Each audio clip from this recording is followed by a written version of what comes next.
ကုတင်ပြမဲ့သင်ခန်းစာတော့ကျွန်တော်ဒီမှာနမဝိသေသနများအပိုင်းနှစ်ပေါ့နော်အပိုင်း1ကတင်ထားပြီးသားရှိပါတယ်မကြည့်ရသေးဘူးဆိုရင်အပိုင်း1ကနေတော့ကြည့်လိုက်ပါနော်ပို့ပြီးတော့ပြေဆုံးအောင်လို့ဒီမှာဆိုရင်ချင်တော့ကိုကြတော့သူ့ရဲ့စာတိုင်းဆိုရင်ပေါ်ရောအီယာရောပရိယာကိုမိုက်ထုတ်ပရိယောဒါမဲ့ရအတန်ကိုစကားပြောမှာတော့မပါဘူးပေါ့နော်အဲ့တော့သူ့ရဲ့နီးစပ်သုံးတန်ကတော့ပြုတ်ပေါ့နော်ပြုတ်ချင်တော့ဆက်တော့ကြတော့ဖောအေတော့ဖက်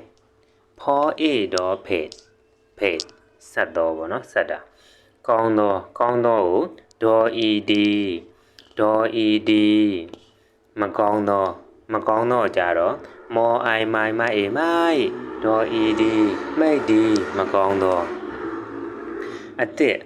စ်ကိုကြတော့ဟောမောအိုင်မိုင်ဟောမောအိုင်မိုင်အစ်အဟော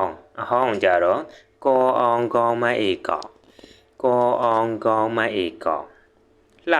လှတော့ကြတော့စောရောဆွေလှတော့ဗောနော်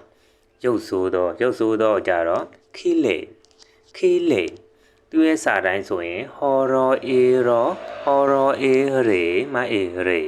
ရတန်ပေါ့နော်ဒါမဲ့စကားပြောမှကြတော့ရတန်စာကိုလာတန်မဲ့စာထုတ်ပြောတာပေါ့နော်အဲ့တော့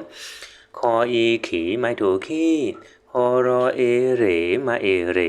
ခီလေရုပ်ဆိုးတော့ချောတော့ယောက်ျားလေးပေါ့နော်ယောက်ျားလေးချောတာကိုဒီမိန်းကလေးလှတာကိုကြတော့ဆိုရင်ယောက်ျားလေးချောတာကိုကြတော့လော်ဟောလောမအေလော်မြန်တော့ကြတော့ရောအေရောရေဒါမဲ့တကယ်စကားပြောမှကြတော့လာအတန်ပဲပေါ့နော်လောအေရောလေအိုက်တန်ပေါ့နော်မြန်တော့နေတာကြတော့ချောအားချမိုက်ထို့ချာ